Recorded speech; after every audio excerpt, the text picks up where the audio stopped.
It's a new year, so here are the things that need to be abolished in 2025. Yes, that is right. Abolished. The first one, I feel like this is a no brainer. The 50-50 conversation. That should actually not be the crux of a conversation. It should not be a conversation starter. If you bring up that conversation, I will think that there is something wrong with you and that you are ill. We done went through how many year cycles with this one conversation? It needs to be ousted, abolished, gone, banned. It needs to stop. The thing about the 50-50 conversation is what we're missing. The key component of the conversation that gives me the ick is, do you like the person in front of you? Do you like them? Because I don't think y'all like them. I don't think y'all like each other. The 50-50 conversation is insane. Do you like them? Okay, great. Are you compatible? Uh-oh. That's when I think that's really going to get people up in a tizzy.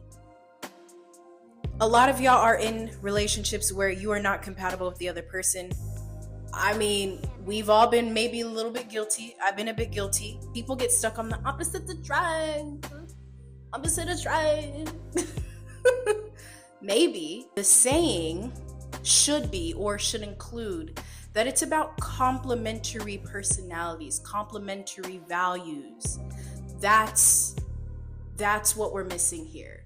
You don't have to be the same as somebody else. However, your opposites should be complementary. Yeah, and the whole 50-50 conversation, and we can dive into the specifics of the patriarchy and power and what that means in a relationship. Bell Hooks is a great person to dive into. I would recommend reading the All About Love book by her. She does a very wonderful job of describing love in general and love in many different facets. It needs to be wrapped up. That actually leads me to my next thing that needs to be gone, abolished. Inauthenticity. Let it go. It reeks. Stop it. In all seriousness, I think the land of trends will die. I think people are yearning for authenticity. There is a need to see authenticity in people, and people themselves are feeling a bit empty, which makes sense. We like what makes our heart light on fire, like what warms us up. When we see something, what piques our interest? That's what we need to get back to. We need to get back to the basics. Let's get back to the matters of the heart. Entire personality hinging on a trend. Trends are so fast. They happen cyclically. They always come back. They're very quick, especially these days. Social media has distorted our perception or our relationship to trends. Back before, honestly, 10 years ago, trends weren't happening as quickly, which as a dancer, I have many thoughts about. Growing up, we had a dance for maybe a year solid that we could marinate, we could all learn. We built community around learning one specific dance. Back when there was a push of more music videos, there was a dance that went with a music video that everybody decided culturally, we're all gonna learn this. We're gonna take time to learn this. Let's say the jerk came out when you were in 6th grade. By 7th grade, we were still talking about the jerk. By 8th grade, we were still talking about the jerk. We were still figuring it out. Whereas the trends are so fast. A trend could last literally 3 days. Because of the nature of how quickly these trends are, you cannot hinge your personal style, what you're into, your ideologies based off of trends, because they are so quick and they're not grounded in anything.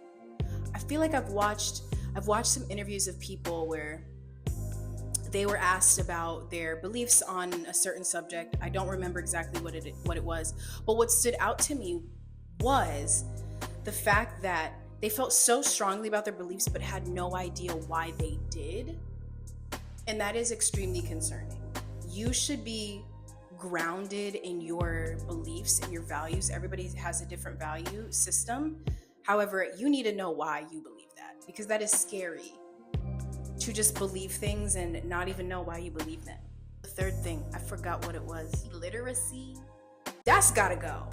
We need to show the kids that reading is cool and fun. Back in the day, they listen, reading's PR went crazy.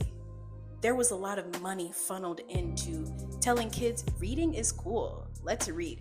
We need to get back to that. So illiteracy, that's got to get out of the window. We are facing a literal crisis. These kids are growing up illiterate as heck. I don't know if y'all are paying attention to educators, and maybe not, because I am an educator, so that's something that I care about and am passionate about, but we definitely should be listening to them because the babies cannot read. We've been knew the adults couldn't read, I'm sorry. But the fact that the babies, it's worse than the adults now, I don't like. How is being media illiterate as well? Y'all are watching this off your phone or somewhere, I don't know. We need to get to media literacy. I don't know if we ever really were there, but we need to get there because of how much we intake information from the media. And I don't mean like legacy media, like I also mean media as in social media. I just want people to know what they're getting themselves into and to be able to make decisions from critical thinking and from their own mind, not from being persuaded to think a certain way. You need to be able to connect the dots in your mind. My battery is screaming. It's saying, help me, charge me. With that, I do have to go. But let's abolish those. Bye. Oh, I think I'm supposed to say like subscribe, like, follow, share, comment, whatever y'all be saying. Bye.